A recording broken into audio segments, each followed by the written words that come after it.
Shalom Elohim, haleluya, puji nama Tuhan. Semangat pagi Bapak Ibu Saudara yang dikasihi Tuhan kita, Yesus Kristus. Jumpa lagi bersama saya Pendeta Samuel Mabuntu dalam Renungan Pagi ke 2088 hari. Renungan Pagi ini mengudara. Puji Tuhan. Bapak Ibu Saudara yang dikasihi Tuhan, sebelum kita membaca, mendengarkan, dan merenungkan firman Tuhan hari ini, mari kita berdoa. Minta pimpinan Roh Kudus. Kita berdoa. Bapa di surga, berbicaralah kepada kami semua. Pakai firman Tuhan ini untuk menegur kami, menasehati kami, meneguhkan iman percaya kami, dan memberkati kami semua. Di dalam nama Tuhan Yesus yang adalah firman Allah yang hidup, kami berdoa. Amin. Haleluya. Bapak Ibu Saudara yang dikasihi Tuhan, bersama dengan saya kita akan belajar Alkitab dari kitab Kejadian sampai kitab Wahyu. Mari buka Alkitab kita dalam kitab Mazmur pasal 130 ayat 1 sampai ayat 8. Di bawah perikop seruan dari dalam kesusahan. Demikian firman Tuhan. Nyanyian siara. Dari jurang yang dalam aku berseru kepadamu, ya Tuhan. Tuhan, dengarkanlah suaraku. Biarlah telingamu menaruh perhatian kepada suara permohonanku. Jika engkau, ya Tuhan, mengingat-ingat kesalahan-kesalahan, Tuhan, siapakah yang dapat tahan? Tetapi padamu ada pengampunan, supaya engkau ditakuti orang. Aku menanti-nantikan Tuhan, jiwaku menanti-nanti, dan aku mengharapkan firman-Nya. Jiwaku mengharapkan Tuhan, lebih daripada pengawal mengharapkan pagi. Lebih daripada pengawal mengharapkan pagi. Berharaplah kepada Tuhan, hai Israel, sebab pada Tuhan ada kasih setia, dan Ia banyak kali mengadakan pembebasan. Dialah yang akan membebaskan Israel dari segala kesalahannya. Amin. Haleluya. Bapak Ibu Saudara yang dikasihi Tuhan, dari kebenaran firman Tuhan ini kita dapat menangkap bahwa pemazmur sedang mengalami satu pergumulan yang sangat berat. Saudara yang dikasihi Tuhan, pemazmur ini mewakili bangsa pilihan Tuhan Israel yang sedang ada dalam tekanan yang luar biasa, menekan mereka, sehingga mereka ada di titik yang paling rendah dalam kehidupan mereka. Saudara, pertanyaannya sekarang, apa yang harus mereka lakukan? Apa yang harus saudara dan saya lakukan sebagai orang percaya ketika kita ada dalam persoalan, ketika kita ada dalam pergumulan yang berat? Apa yang harus kita lakukan? Yang pertama, saudara, perhatikan ayat 1 dan ayat 2. Dari jurang yang dalam, aku berseru kepadamu, ya Tuhan. Tuhan, dengarkanlah suaraku.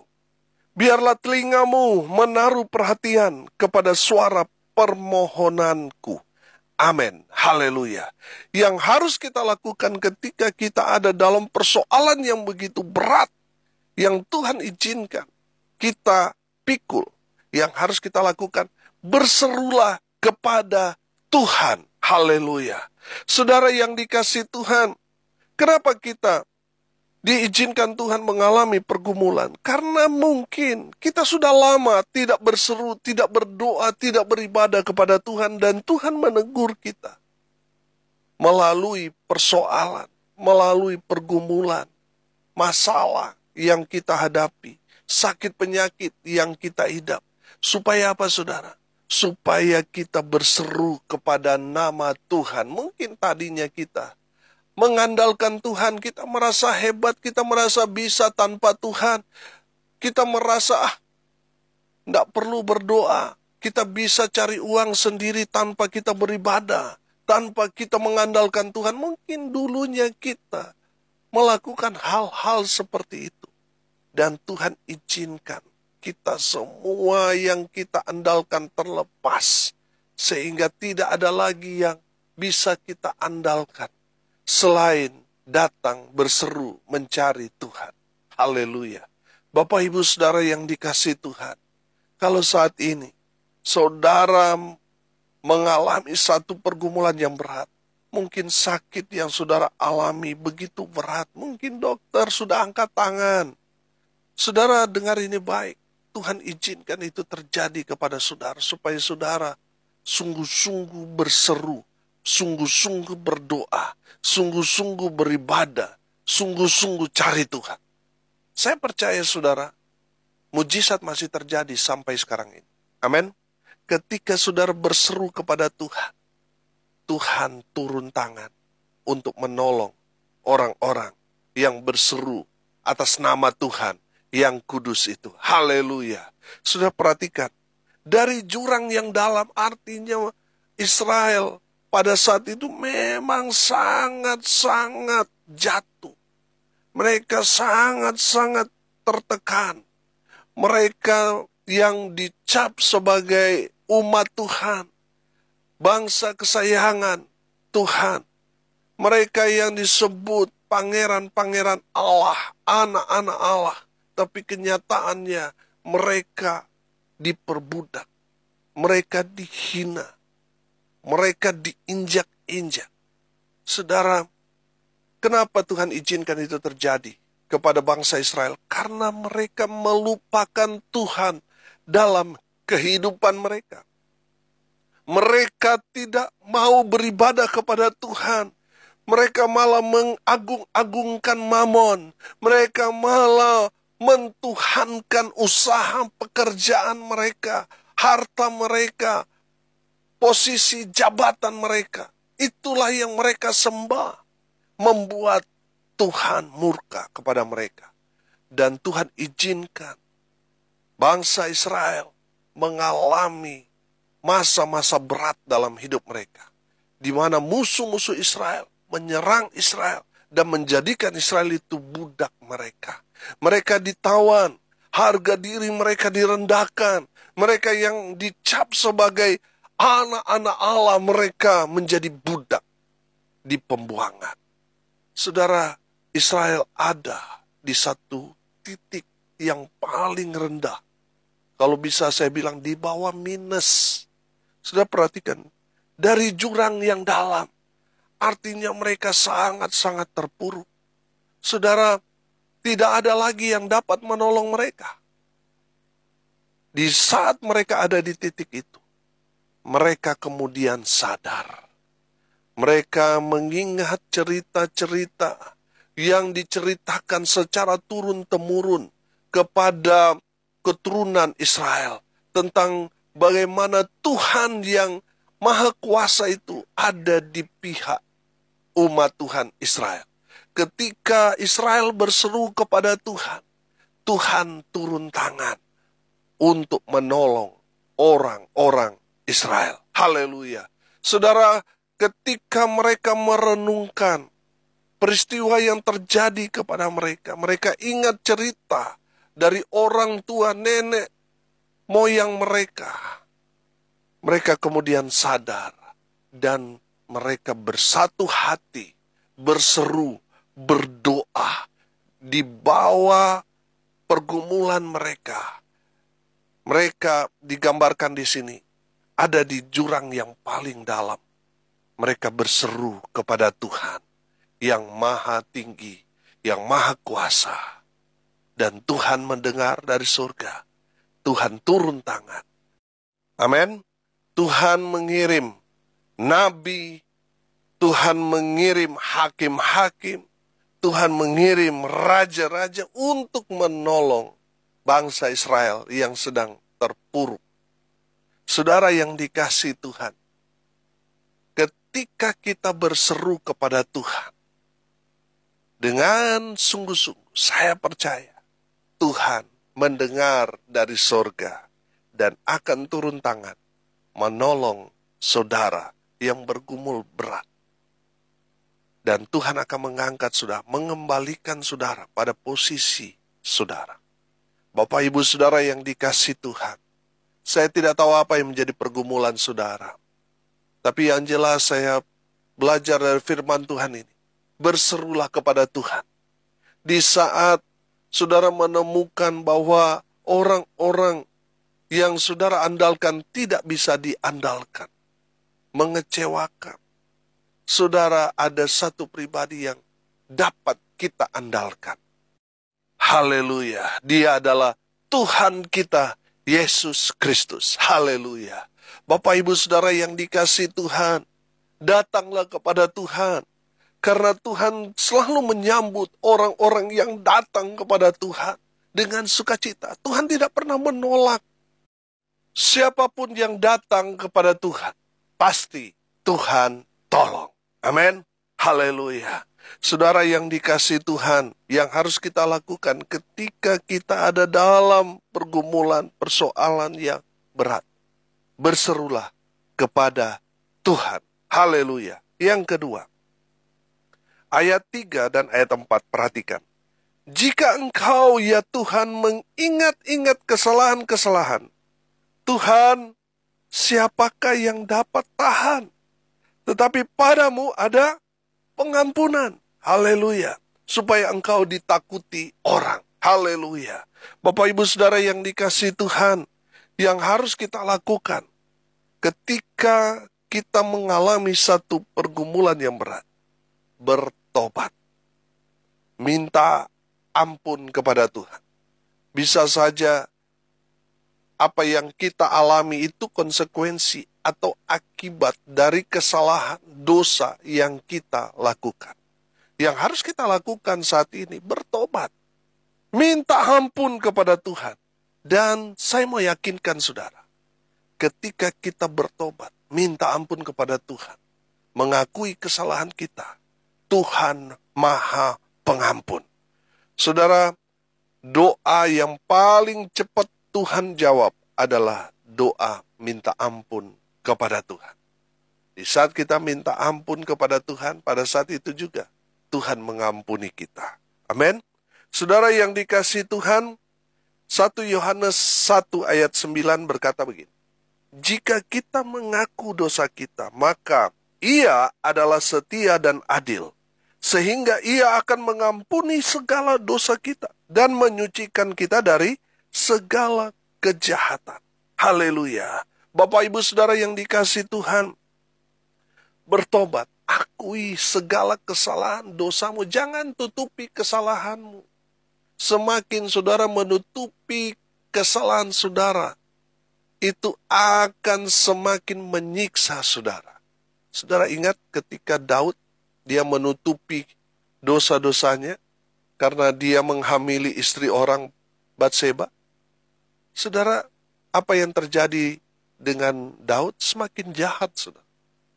Dosa itu kalau dibiarkan tidak diakui, dia akan berkembang.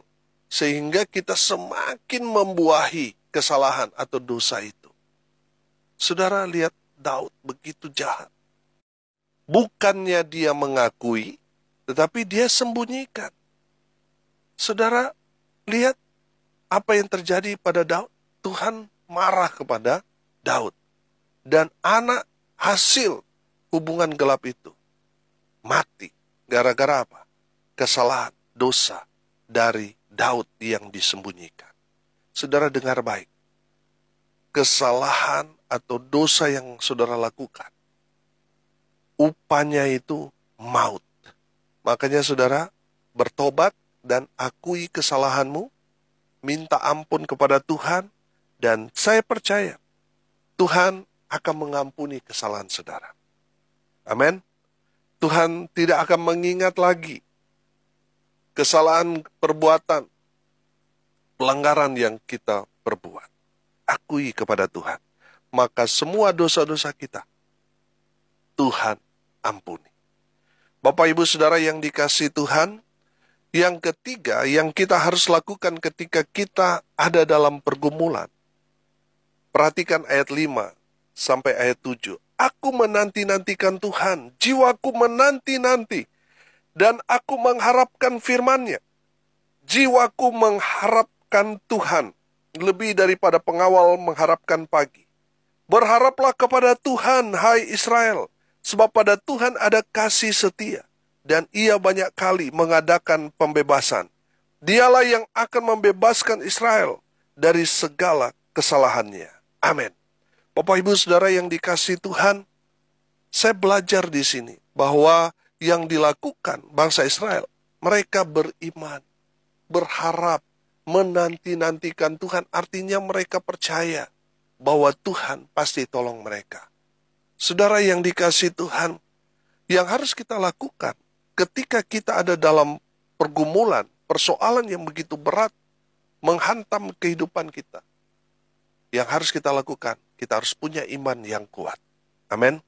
Kita harus sabar menantikan Tuhan. Saudara, ada banyak orang gak sabar.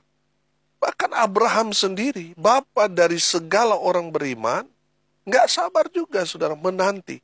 Makanya ketika Sarah menawarkan Abraham, dia mengatakan, wah sayang mungkin gak bisa lagi punya anak. Sudah hampiri saja si Hagar. Dia kan hamba kita. Kalau dia lahir anak di rumah kita, ya anak hamba itu sama dengan anak kita. Sudah hampiri saja dia. Abraham, saudara, gak sabar, saudara. Akhirnya apa? Dia melakukan apa yang menjadi perintah istrinya untuk menghampiri Hagar. Dan betul, Abraham dan Hagar bisa punya anak, yaitu Ismail. Tapi pertanyaannya, apakah itu anak yang Tuhan janjikan kepada Abraham? Bukan. Anak yang dijanjikan Tuhan adalah hubungan suami istri yang sah antara Abraham dan Sarah. Saudara yang dikasihi Tuhan, pada akhirnya apa yang terjadi? Tuhan memberikan apa yang Tuhan janjikan kepada Abraham dan Sarah, yaitu anak. Ishak lahir di masa tua Abraham dan Sarah. Saudara, di sana kita belajar tentang iman. Ketika kita beriman, memang realitanya sepertinya, nggak mungkin bisa punya anak, nggak mungkin ini terjadi. Saudara, banyak hal yang bisa kita dapat temukan, hal-hal yang tidak mungkin. Banyak alasan yang bisa kita katakan, itu mustahil. Tapi percayalah, seorang yang beriman itu akan menembus kemustahilan. Amin. Kalau sudah beriman, maka sesuatu yang ajaib, mujizat, akan terjadi dalam hidup kita. Mujizat itu terjadi kan ketika kita berkata, nggak mungkin. Lalu terjadi, itu namanya mujizat. Dan saya percaya, saudara, mujizat itu adalah bagian yang Tuhan berikan kepada kita, orang percaya yang beriman kepada Tuhan. Haleluya. Bapak Ibu Saudara yang dikasihi Tuhan, sabar. Memang ketika kita menunggu pertolongan Tuhan, ya di saat Tuhan memulihkan keadaan kita, memulihkan, menyembuhkan kita, memang saudara butuh waktu. Dan Tuhan mau kita itu sungguh-sungguh menunggu Tuhan. Nah, ada banyak orang ketika dia sudah mulai khawatir, mulai cari kekuatan manusia. Betul, dia mungkin seorang hamba Tuhan, aktif dalam pelayanan, tapi mulai khawatir ketika apa yang dia imani belum terjadi, akhirnya pakai cara-cara manusia. Ke dukun lah, ke orang ahli, orang pintar, dan sebagainya, saudara. Nah, ini yang jadi masalah. Saudara, saya percaya, kalau kita beriman, Tuhan tidak akan mempermalukan orang-orang yang beriman. Tuhan tidak akan permalukan saudara. Saudara yang dikasihi Tuhan, makanya kita harus memperkuat diri kita dengan baca firman Tuhan, karena iman timbul dari pendengaran akan firman Tuhan. Jadi saudara, dengarkan firman Tuhan selalu, dan tetaplah berharap kepada Tuhan. Haleluya. Saudara yang dikasihi Tuhan, yang harus kita lakukan ketika kita ada dalam persoalan yang berat, beriman, percaya pada pertolongan Tuhan. Percaya bahwa Tuhan menyertai kita. Saudara yang dikasihi Tuhan, saya percaya kalau kita melakukan 3 hal ini, berseru kepada Tuhan, bertobat, dan tetap beriman kepada Tuhan di tengah-tengah pergumulan, maka ayat 8 menjadi bagian kita. Perhatikan ayat 8. Dialah yang akan membebaskan Israel dari segala kesalahannya. Haleluya. Saudara yang dikasihi Tuhan, kita melihat di sini janji Tuhan. Israel akan dibebaskan, diampuni, diselamatkan. Itu yang akan terjadi kepada kita, orang percaya, ketika kita dalam persoalan pergumulan yang berat, tetap berseru, berdoa, tetap beriman kepada Tuhan, Tuhan akan bebaskan kita dari segala sakit penyakit, dari segala persoalan pergumulan yang sedang menyerang kehidupan kita. Tuhan akan bebaskan. Dan kalau saudara berdosa, melakukan satu pelanggaran dan saudara alami itu akibat atau bisa disebut itu adalah konsekuensi kesalahan dosa yang saudara lakukan, Tuhan akan ampuni saudara. Dan yang paling penting, yang ketiga, Tuhan akan selamatkan saudara dan saya. Haleluya. Mari kita berdoa. Terima kasih Bapa di surga atas kebenaran firman yang sangat memberkati kami. Berkati semua pendengar dimanapun mereka berada. Tuhan memberkati hidup mereka. Rumah tangga mereka diberkati. Usaha pekerjaan pelayanan mereka diberkati. Dibuat beruntung berhasil dalam segala hal. Hamba berdoa di dalam nama Tuhan Yesus. Mereka yang sakit Tuhan lawat. Oleh bilur-bilur darah Yesus. Mereka yang sakit disembuhkan. Mereka yang lemah dikuatkan. Hibur mereka yang berduka cita. Dan mereka yang hari ini berulang tahun. Tuhan Yesus memberkati mereka. Hamba berdoa biarlah berkat Tuhan turun memenuhi semua pendengar. Bapak Ibu Saudara yang dikasihi Tuhan, arahkanlah hatimu kepada Tuhan dan terimalah berkat Tuhan. Tuhan memberkati engkau dan melindungi engkau. Tuhan menyinari engkau dengan wajahnya dan memberi engkau kasih karunia. Tuhan menghadapkan wajahnya kepadamu dan memberi engkau damai sejahtera. Di dalam nama Tuhan Yesus, sumber segala berkat, Bapak Ibu Saudara yang percaya, diberkati Tuhan, katakan amin. Puji Tuhan. Bapak Ibu Saudara yang dikasihi Tuhan, kalau saudara merasa diberkati melalui renungan pagi ini, bagikan juga kepada saudara-saudara yang lain, supaya mereka juga diberkati. Karena untuk itulah kita dipanggil, untuk jadi berkat. Saudara yang mau didoakan, saudara hubungi tim doa di 081913015888. Ada tim doa dari Infinity Ministry akan siap mendoakan saudara kapanpun. Saudara, saya percaya di saat kita berdoa, mujizat Tuhan terjadi. Hubungi tim doa dari Infinity Ministry. Ada banyak hamba Tuhan yang mendoakan saudara. Haleluya. Bapak Ibu Saudara yang dikasihi Tuhan, salam kasih dari Bali. Saya Pendeta Samuel Mawuntu. Sampai jumpa besok pagi. Tuhan Yesus memberkati kita semua. Haleluya.